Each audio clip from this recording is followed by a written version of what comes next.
Hi guys, I'm Maylin Dovan, certified athletic therapist and founder of Rehab-U Movement and Performance Therapy. Welcome to our YouTube channel, and make sure that you subscribe if you haven't already and hit the bell. This week we're talking about movement screening. I think it's an important topic to talk about, and like anyone, when I started in this industry, I learned a whole bunch of screens and tests to do, and I would have my list, and I made myself like a sheet with all the things I needed to do, and I would take the time to go through all of these assessments and screens, and then I was left with, okay, well, there's a bunch of these things that really didn't provide me with information that I'm using, or I've got this information and now I don't know what to do with it. So in all of the courses that I do, I strive to give you guys a strategy where you can know why you're screening something, know what it's telling you, and then know how to address it using an effective strategy. I want to talk about two screens today that we use a lot with our athletes. But before we go into that, I want to talk about why is it that we use screening. A lot of the times people are using screening and they're saying, well, you can screen, it's indicative of, like, it's to predict performance or to predict injury risk, right? And then other people come in and say, well, the studies actually show that there's no saying that because someone scored this much on such and such screen, they're actually more likely to get injured or more likely to perform better, and this and that. At Rehab-U, we use screening as part of a lot of other things that we do, and we use it within our assessment process to kind of point us in the direction of things that are not moving right, that could be contributing to injury or performance. That said, the people that come to us typically have had pain or have had an injury, okay? But take, for example, our baseball players. A lot of our baseball players come in with elbow pain. And of course, we focus on addressing that elbow pain. But when we screen them, we typically find that they may have, for example, limited cervical range of motion in rotation. And for a pitcher, that will cause them to fly open early, and then that will create more stress on the elbow. And there's actually a video and article about cervical mobility on the blog and on the YouTube channel, so make sure that you check that out as well. Okay, so the idea with screening is that within an assessment, the experience that you'll gain will make it that screening will help you go into the right direction. And you're not necessarily screening to say, I know this is going to lead to injury, right? Or I know this is going to impact this player's performance. At least that's not why we would screen from a prehab perspective. The reason we would screen from a prehab perspective, I mean outside of dealing with a specific injury, is that we want to give our athletes all of the resources that they need to perform, right? And by resources, think about it as degrees of freedom. I need as much of the resources to move, and then I will move based on my individual capacity, like what kind of athlete I am, and the demands of the task and the demands of the environment. Now, that's very different. Me being able to choose from a variety of resources that I've optimized through my prehab is very different than only having one movement option, right? So that's how we kind of see screening. Okay, and there are several, if you've done our level 1 and level 2 courses, there are several screens that we use that then bring us to problem solving through fixing or changing and making lasting changes in the way our clients and athletes move. So I want to talk to you about two screens that we use with our baseball guys, but again, that you can use with all of your athletes, because with sports, changing directions, kicking, striking, all of that involves rotation, and these screens are very helpful for that. And those are the multi-segmental rotation screen and the cervical rotation screen that I'll go through a little bit different than what we see, for example, in the level 1 course. So let's go through those two screens. Hey guys, thanks for watching our videos, and don't forget to subscribe to our YouTube channel. All right, so The multi-segmental rotation screen is a screen from the SFMA that we like to use because it allows us to see, so we're often picking parts, like do they have thoracic rotation, do they have hip rotation, do they have this and that, and we go check, don't check, check, don't check, check, don't check the box, right? And we need all these individual pieces, but we also want to get an idea of how these pieces associate, how do they move together? Because when you're looking at multi-segmental rotation, there's supposed to be a contribution from all of the different areas. So we're going to get Caro to actually stand back to the camera, and she's going to have feet about hip width apart, and she's going to cross her arms over her chest, and then she's going to rotate to one side, like she wants to come all the way over and look at me, so you can rotate your head as well, like you want to see me. There we go, good.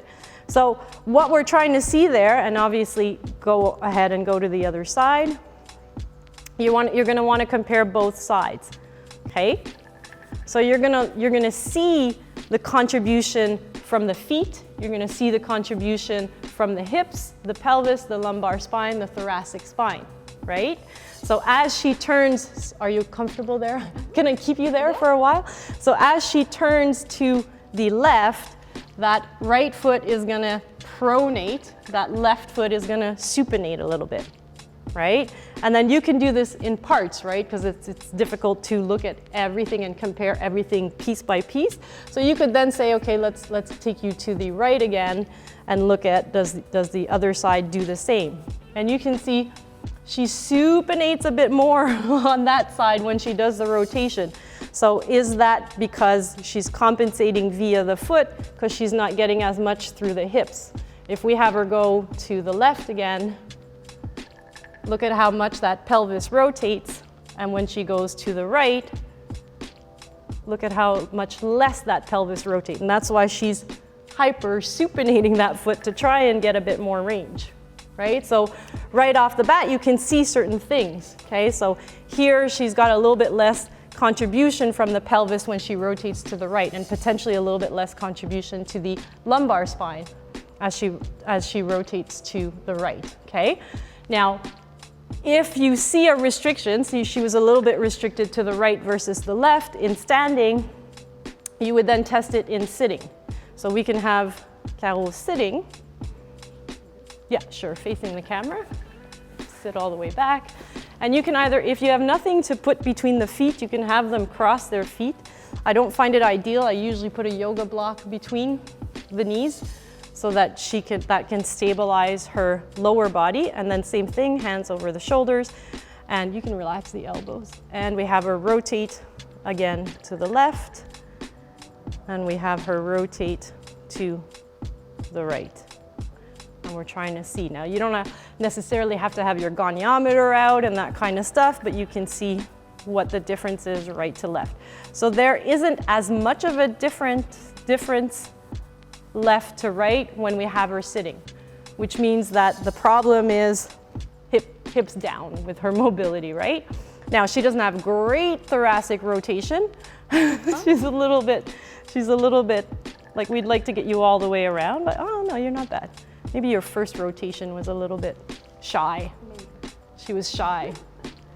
All right, so standing up, we saw some things. We took it sitting down. It gives us an idea. Is it coming more from the thoracic spine, or is it more either through the hips, the feet? So what would that trigger for me? I saw something going on in the foot, but I saw that it was more like the foot compensating to try and get more rotation. I saw that she wasn't getting as much in the pelvis. Then I would break that down further to see what's going on in the hips and lumbar spine. Is it coming from the hips? Is it coming from the lumbar spine? All things that we're gonna take you guys through in our new upcoming course.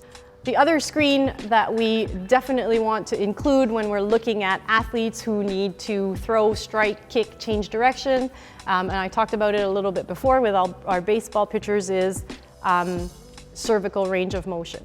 Now, in the level 1 course, we look at cervical range of motion. In this neutral position, we go through flexion, extension, rotation. I'm gonna limit myself to rotation for now, and I'm gonna show you another position other than neutral that we wanna look at. So looking at rotation, I usually like to stand behind because sometimes I can see what's going on in the traps and neck musculature here, and we'll just have her rotate to the right.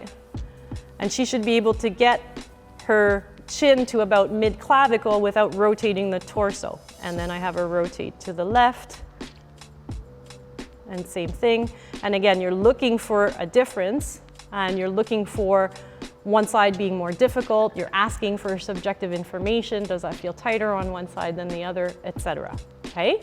Now, again, another position in which we can do this is in flexion.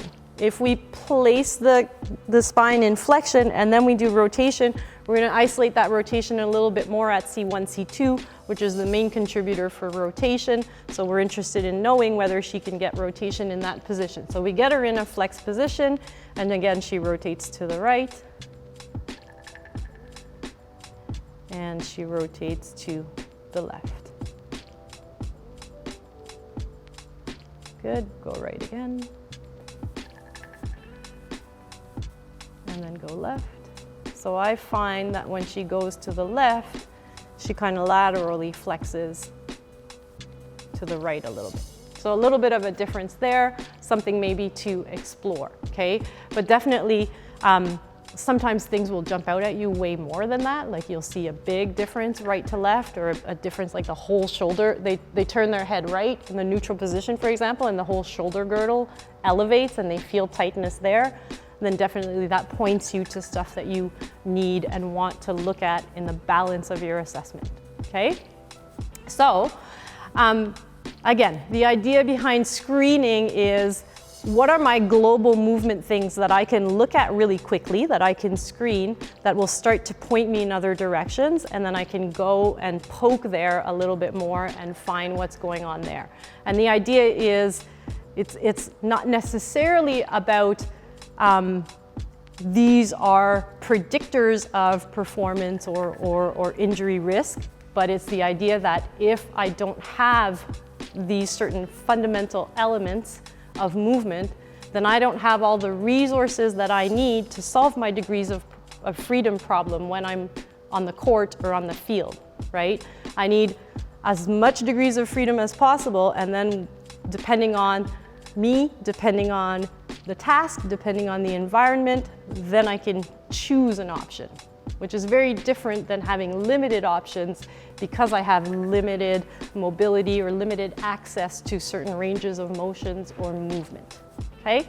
So that's why we use screening at Rehab-U, and hopefully that's helpful to kind of direct you into which kind of screens you want to choose and include into your assessments. On that note, we will see you again next week.